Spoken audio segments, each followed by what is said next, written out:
Alcatraz, 1954.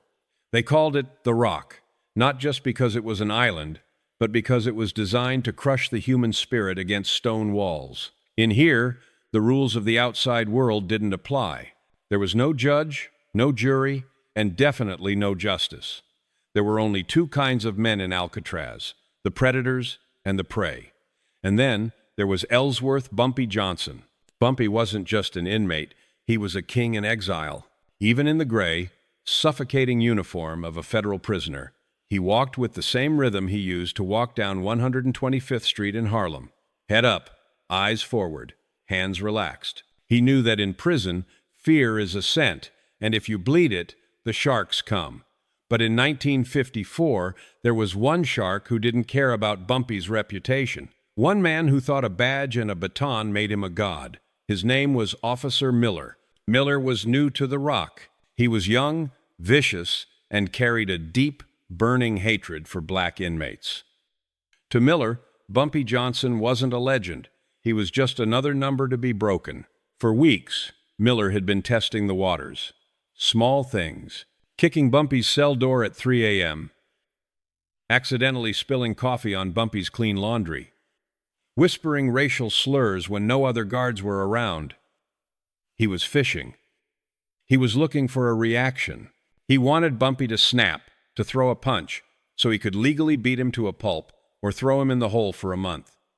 That was Miller's game. Provoke, punish, repeat, but Bumpy Johnson didn't play checkers. He played chess.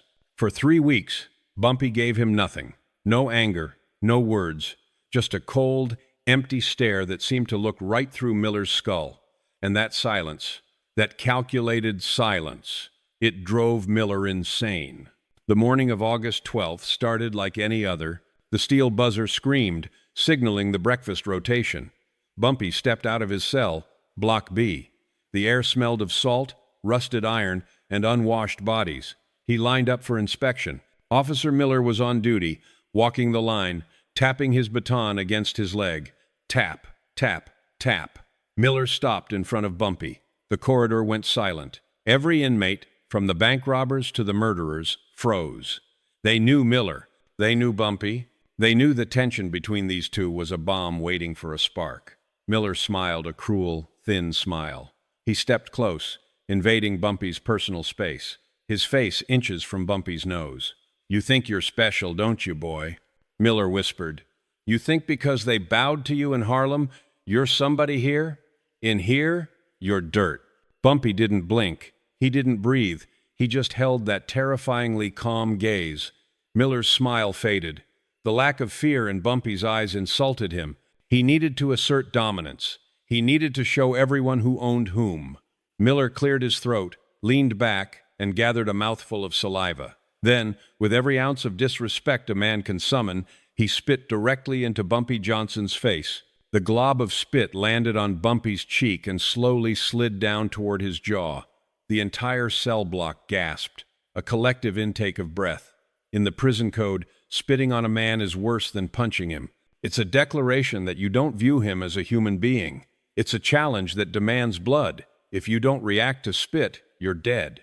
Your property. Time seemed to stop. Every inmate watched Bumpy's hands, waiting for them to fly up, waiting for the violence. But Bumpy didn't move. He didn't wipe the spit away. He didn't curse. He just stood there. Inside Bumpy's mind, the calculation was running at lightning speed. If I hit him now, the tower guards will shoot me. If I strangle him, I get the electric chair. No, not here. Not now. Bumpy Johnson understood something Miller didn't. Patience is a weapon. Miller laughed, a nervous, high-pitched sound. "That's what I thought," he sneered. "Property." He turned his back on Bumpy and walked away, tapping his baton. Tap. Tap. Tap. Miller thought he had won. He thought he had broken the Harlem Godfather. He didn't know that he had just signed his own death warrant. He didn't know that the showers were scheduled for 10 minutes from now. And in Alcatraz, the showers are the only place where the steam is thick enough to hide a ghost. Bumpy slowly raised a hand and wiped the spit from his cheek. He looked at it on his finger. Then he looked at the back of Officer Miller's head. 10 minutes, Bumpy whispered. Only the inmate next to him heard it. It wasn't a threat. It was a promise. The buzzer sounded for the showers. The showers in Alcatraz weren't designed for hygiene. They were designed for surveillance, or so the warden thought. An open room, tiled in cold white ceramic, lined with shower heads that hissed like snakes. But when 30 men turn on hot water simultaneously, the room transforms. It becomes a thick, white fog bank where visibility drops to zero. The guards called it the steam. The inmates called it the killing floor. When the heavy steel gates of the shower block rolled open, Bumpy Johnson walked in. He wasn't rushing. He carried his towel over his left shoulder, his soap in his right hand. He didn't look at anyone, but the other inmates. They knew. They had seen the spit. They had seen the wipe, and like animals sensing a storm, they moved away from Bumpy. A circle of empty space formed around him, a vacuum of silence in the noisy room. Officer Miller was patrolling the shower entrance. He was still high on the adrenaline of his earlier power trip. He felt invincible. He had humiliated the great Bumpy Johnson, and the man had done nothing. Miller smirked as he watched the steam begin to rise. He walked the perimeter, swinging his baton, checking the corners. He wanted to see Bumpy cower. He wanted to see the fear in the man's eyes naked. Miller stepped into the steam. Mistake number 1. In Alcatraz, a guard never enters the steam alone unless he has a death wish. But Miller was arrogant. He thought the badge on his chest was a shield. He didn't realize it was a target. As the white fog swallowed him, the sounds of the prison, the shouting, the water, the clanging pipes seemed to mute. He was isolated. "Hey, boy!" Miller called out, his voice echoing wetly off the tiles. "You washed that spit off yet?" He was looking for Bumpy. He wanted round 2. Miller walked deeper into the fog. He couldn't see more than 3 feet in front of him. Hiss, hiss, hiss. The water was deafening. Suddenly, a shadow moved to his left. Miller turned. "Who's there?" Nothing but white mist. Then, a shadow to his right. Miller spun around, gripping his baton tighter. I said, "Who is it?" Silence. Then, a voice came from everywhere and nowhere at once. It was calm. It was deep. It sounded like Judgment Day. "You made a mistake, Miller." Miller's heart hammered against his ribs. He knew that voice. He swung his baton blindly into the steam. "Show yourself, Johnson! I'll crack your skull!" "You touched a man," the voice continued, drifting closer. "You tried to take his dignity, but dignity isn't something you can take. It's something you have to earn.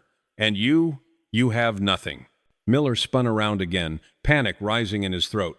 "Guard! Help!" he shouted. But the steam swallowed his voice. And the other inmates?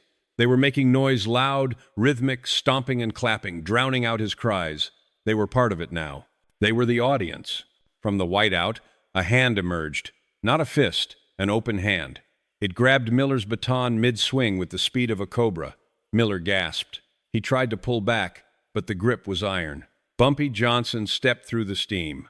He was naked, vulnerable, yet he looked like a statue carved from black granite. There was no anger on his face anymore, only business. "Please," Miller stammered, the arrogance evaporating instantly. "Bumpy, wait! It was just a joke." Bumpy didn't speak. He twisted the baton from Miller's hand effortlessly and let it clang to the floor. He didn't need a weapon. Bumpy Johnson stepped in close, invading Miller's space just like Miller had done to him. "You spit on me," Bumpy whispered, his eyes locking onto Miller's terrified pupils. "Water won't wash that off. Only blood washes that off." Bumpy didn't punch him. That would be too simple, too common. Bumpy Johnson was about sending a message that would last forever. He grabbed Miller by the throat and slammed him backward against the wet tiled wall. The sound of the impact crack sickened the stomach. Miller slid down, gasping for air, clutching his chest. Bumpy loomed over him. The steam swirled around them like spirits. "I'm going to give you a choice, Miller," Bumpy said, looking down at the broken guard. "You walk out of here, you quit, and you never wear a badge again. Or, tomorrow, you won't make it to breakfast, and it won't be me. It will be the shadows. Do you understand?" Miller nodded frantically, tears mixing with the shower water on his face.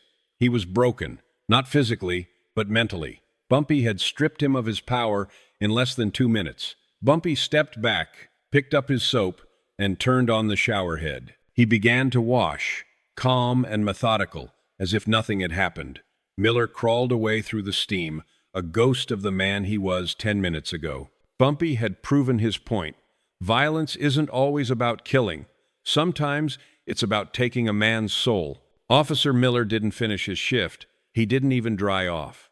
He walked out of the shower block, soaking wet, his uniform clinging to his skin like a shroud.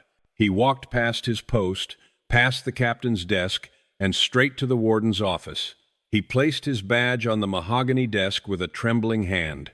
He didn't give a 2-week notice. He didn't ask for a transfer. He just said 2 words, "I'm done." When the warden asked why, Miller couldn't speak. How do you explain that a naked man, unarmed and outnumbered, had reached into your chest and crushed your spirit without throwing a single punch? Miller left the Rock on the noon boat, a broken man. He was never seen in uniform again. But while Miller left, the story stayed.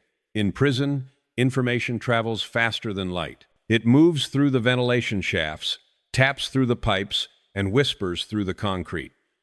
By lunch count, every soul on Alcatraz knew what had happened in the steam. They called it the ghost touch. The story mutated, grew, and hardened into myth. Some said Bumpy had a knife made of ice.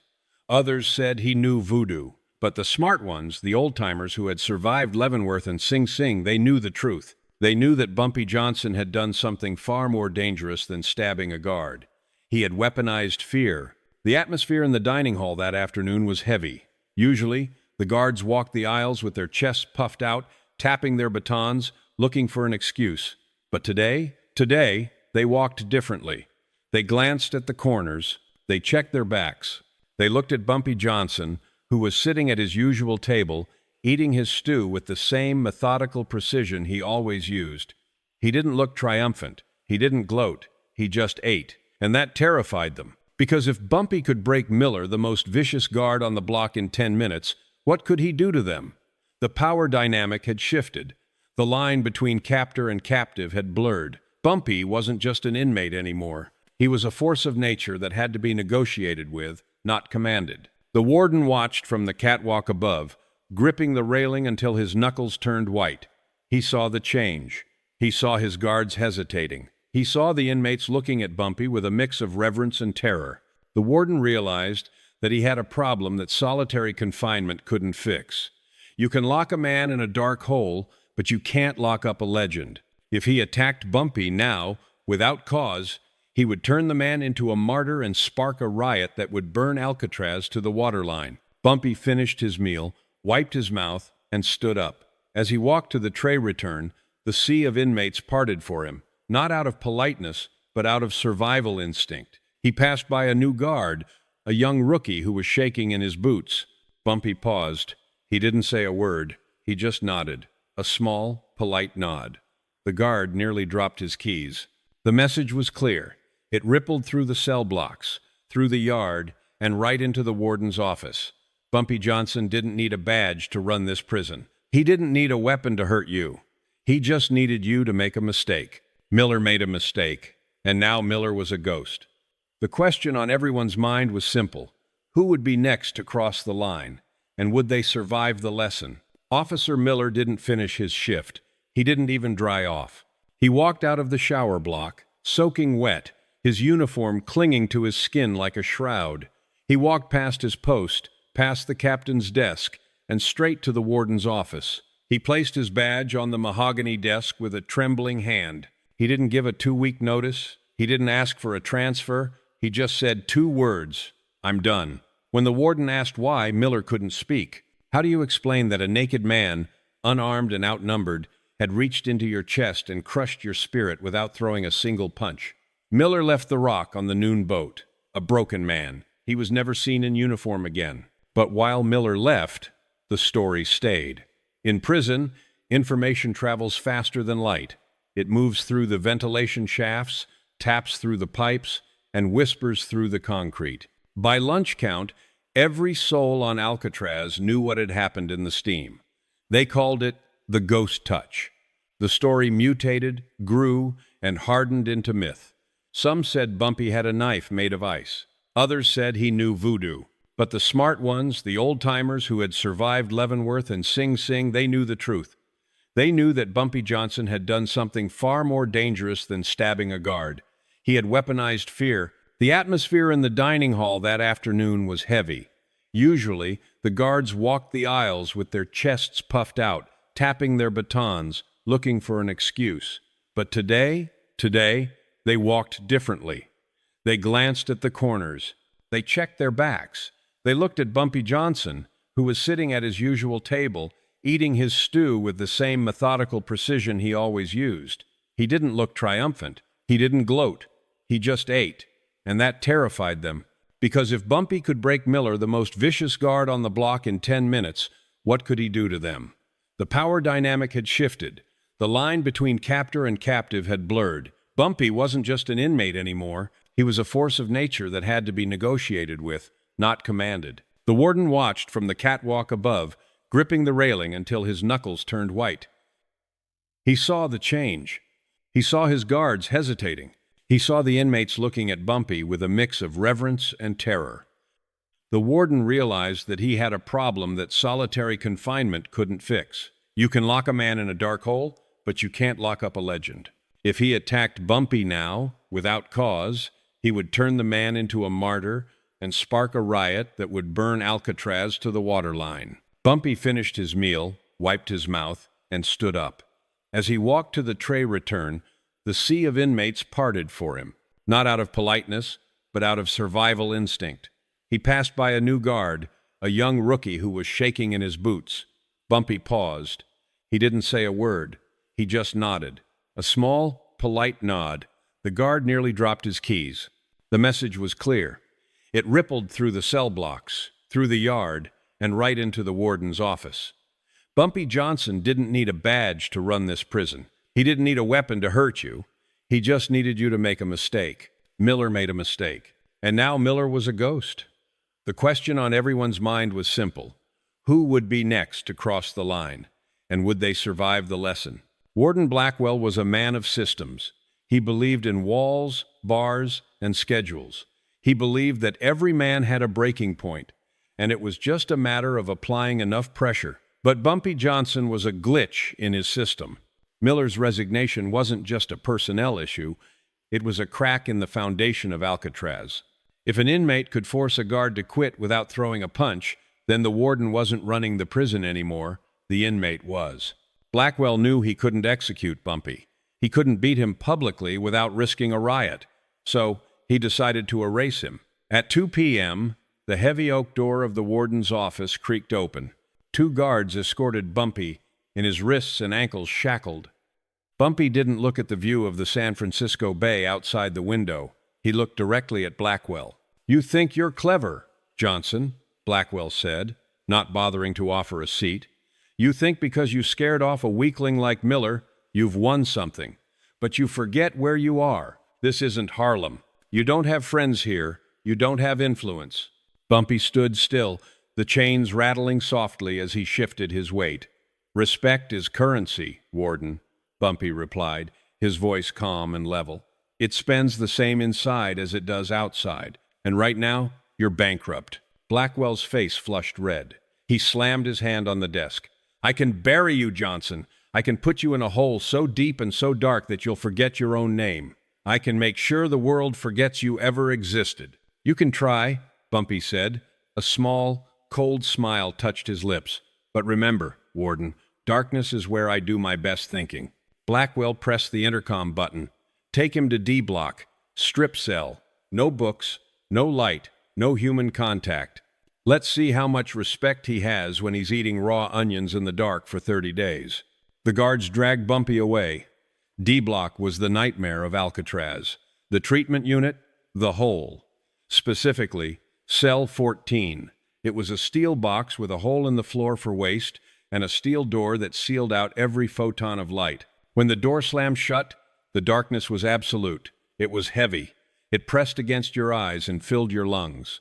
Most men started screaming within an hour. They begged, they cried, they hallucinated. But Bumpy Johnson didn't scream. He didn't beg.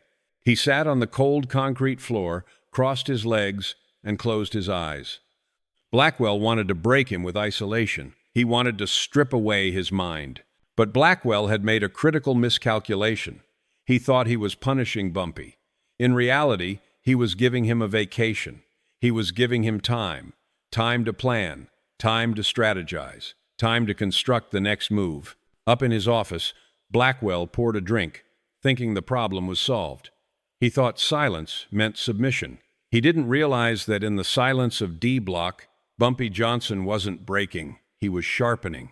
The warden had just removed Bumpy from the population, but he hadn't removed Bumpy's influence. In fact, by martyrizing him, Blackwell had just turned the king of Harlem into the god of Alcatraz.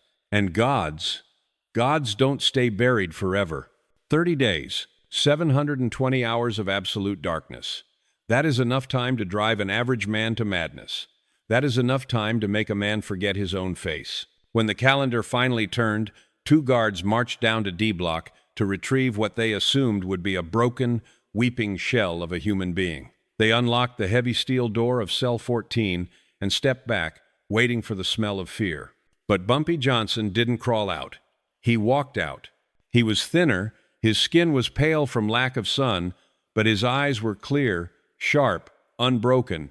He looked at the guards, adjusted his uniform, and simply said, "Let's go." As they escorted him back across the yard, the recreation period stopped. The basketballs stopped bouncing. The weights stopped clanging. Hundreds of inmates watched the resurrection. They saw a man who had taken the system's hardest punch and didn't even blink. Up in the watchtower, Warden Blackwell lowered his binoculars. He didn't say a word. He didn't have to. He knew he had lost. He had tried to bury Bumpy Johnson, but he forgot the most important rule of nature. When you bury a seed, it doesn't die. It grows. By trying to erase him, the warden had inadvertently cemented Bumpy's status as an untouchable figure. From that day on, the guards gave Bumpy a wide berth.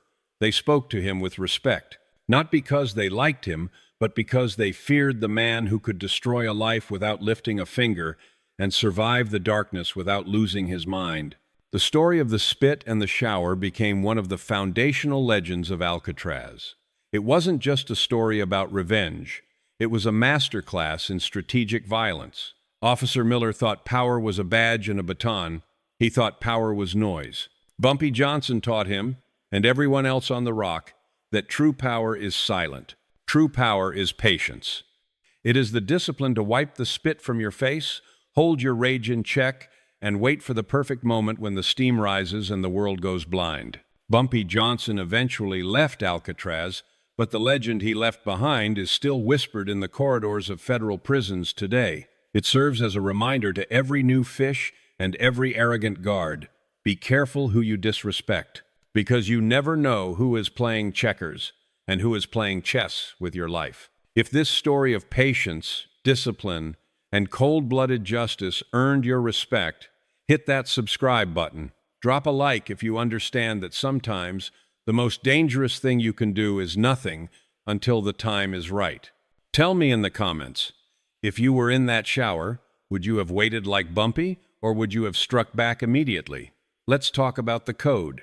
And remember, in a world full of noise, always be the one who moves in silence. When Bumpy Johnson stepped off the train at 125th Street in 1963, the world had changed.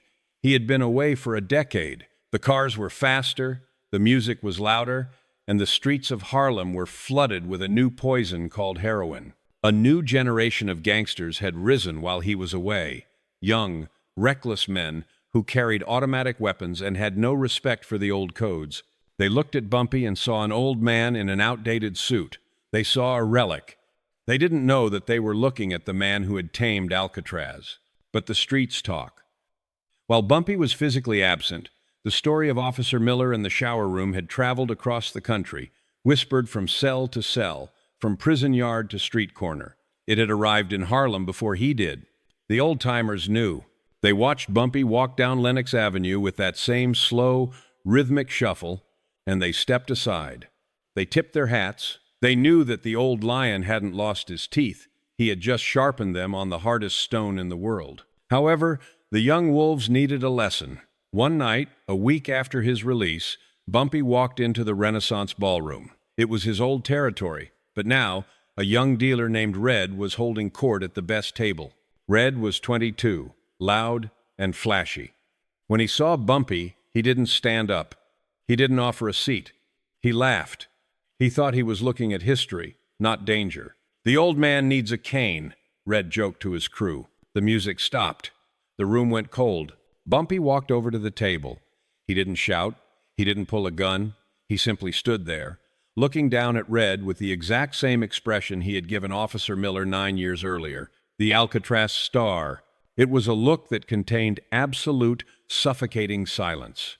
It was a look that said, "I have survived darkness you can't even imagine." Red's smile faltered. He looked into Bumpy's eyes and saw something that terrified him. He didn't see an old man. He saw the ghost of the shower room. He saw the steam. He saw the broken guard. Without Bumpy saying a single word, the atmosphere in the room crushed Red's confidence. The young dealer started to sweat. His hands shook. The legend of the spit and the shower flushed into his mind. He realized that if he reached for his gun, he would be dead before he cleared the holster. Slowly, painfully slowly, Red stood up. He gathered his money, he signaled his men, and he walked away from the table. Bumpy sat down, straightened his napkin, and ordered a coffee. He had retaken his throne without throwing a punch. The lesson from Alcatraz had worked again. True power isn't about what you do, it's about who you are. The king was back, and he hadn't come to negotiate. He had come to rule. Reclaiming the streets from young punks like Red was easy. They were children playing with fire. But dealing with the Italian Mafia, that was a different game entirely. The 5 families had watched Bumpy's return with suspicion. They respected him, yes, but they also feared his independence. In the underworld, an independent black man with power was a threat to the established order. A week after the incident at the Renaissance ballroom, the Genovese family decided it was time to put a leash on the old lion. They sent a capo named Sal the Butcher to deliver the terms. Sal was a man who enjoyed his nickname. He was loud, violent, and lacked imagination. He invited Bumpy to a sit-down in the back room of a dim social club in Little Italy. It was a power move, forcing Bumpy to come into enemy territory, surrounded by armed wise guys, to sit on a plastic chair while Sal sat in leather. The message was clear. We own the city. You are just a guest. Sal didn't waste time. He slid a piece of paper across the table. "New rates, Bumpy," Sal grinned, chewing on a toothpick. "Since you've been away, inflation's gone up. We're taking 60% of the Harlem numbers, you keep 40, and you say, 'Thank you.'" The soldiers around the room chuckled, hands hovering near their jackets. They expected Bumpy to get angry. They expected him to shout, to refuse, to give them an excuse to bury him. But Bumpy didn't look at the paper. He didn't look at the soldiers. He looked at Sal with that same terrifying stillness he had perfected in solitary confinement. He reached into his pocket. The guards tensed, drawing their guns halfway. Bumpy slowly pulled out a lighter. He picked up the paper, lit the corner, and held it until it burned down to ash in the ashtray. "You're making a mistake, Sal," Bumpy said, his voice barely a whisper, yet it carried across the room. "You think you're playing a game of muscle, but we're playing a game of leverage." Sal slammed his fist on the table. "You come into my house and burn my terms? You think because you scared a few kids in Harlem, you can disrespect me? I can have you killed before you stand up." "You could," Bumpy nodded agreeably. But then, who would explain to Vito Genovese why his biggest shipment of heroin was seized by the FBI 10 minutes ago? The room went deathly silent. Sal's face turned pale. "What are you talking about?" Bumpy leaned forward. "While you were sitting here trying to intimidate me, I made a call. An anonymous tip. The warehouse on Pier 4. The one you're supposed to be watching, Sal. It's being raided right now. And since you're here, arguing with me over pennies in Harlem, it looks like you were negligent." Sal stood up, knocking his chair over. The phone on the wall rang. It was a harsh, screaming ring in the quiet room. Sal looked at the phone, then at Bumpy. He knew who was calling. He knew his career and possibly his life was over. Bumpy stood up, buttoned his jacket, and smoothed his tie. "You play checkers, Sal. You react. I play chess. I predict." As Bumpy walked toward the door, the armed guards stepped aside. They weren't looking at him as a target anymore. They were looking at him like he was a warlock. Bumpy paused at the door and looked back at the terrified capo. "Next time you want to talk business, come to Harlem and bring a better offer, or don't come at all." Bumpy walked out into the sunlight of Little Italy, untouched. He hadn't fired a shot. He hadn't thrown a punch. He had simply used information as a blade and timing as a shield. He had proven that in the world of organized crime, the most dangerous weapon wasn't a Tommy gun, it was a mind that was 3 moves ahead of everyone else. News of Sal's humiliation reached Vito Genovese within the hour. To a man like Genovese, who believed in the absolute supremacy of the 5 families, this wasn't just a loss of money, it was a loss of face. The idea that a black gangster from Harlem could outsmart a capo and burn a contract in front of his men was unforgivable. Genovese didn't send another negotiator, he sent an order. The message went out to the streets of New York. "Bring me the head of the old lion." It was an open contract. Any soldier, from any family, who killed Bumpy Johnson would be made a capo instantly. Harlem held its breath. The streets emptied out early. Everyone knew that when the Italians went to the mattresses, innocent bystanders were just collateral damage. Bumpy's lieutenants urged him to strike first, to send hit squads into Little Italy and start a bloodbath. But Bumpy shook his head. He remembered the lesson of Alcatraz. You don't fight a bull by grabbing its horns. You fight it by draining its blood. "We don't shoot," Bumpy told his men. "We starve them." Bumpy knew that the Genovese family's power wasn't in their guns, it was in their cash flow. And a significant portion of that cash flow came from the numbers racket in Harlem. So, Bumpy initiated a ghost blockade. He didn't barricade the streets, he simply made the infrastructure disappear. For 3 days, the Italian policy bankers, the men who collected the betting slips, were intercepted. They weren't killed. They were simply relieved of their bags and sent walking back downtown with a message: closed for business. Simultaneously, the delivery trucks supplying the Italian-owned nightclubs in Harlem found their tires slashed or their engines filled with sugar. No liquor, no food, no gambling slips.